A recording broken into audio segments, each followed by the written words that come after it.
অসহ্য বিচার স্তব্ধ হয়েছিল তারা ব্যস্ততারা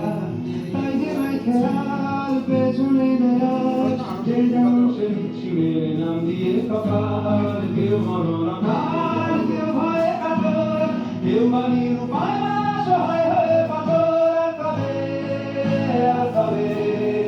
আর কবে আর কবে আর কবে আর কবে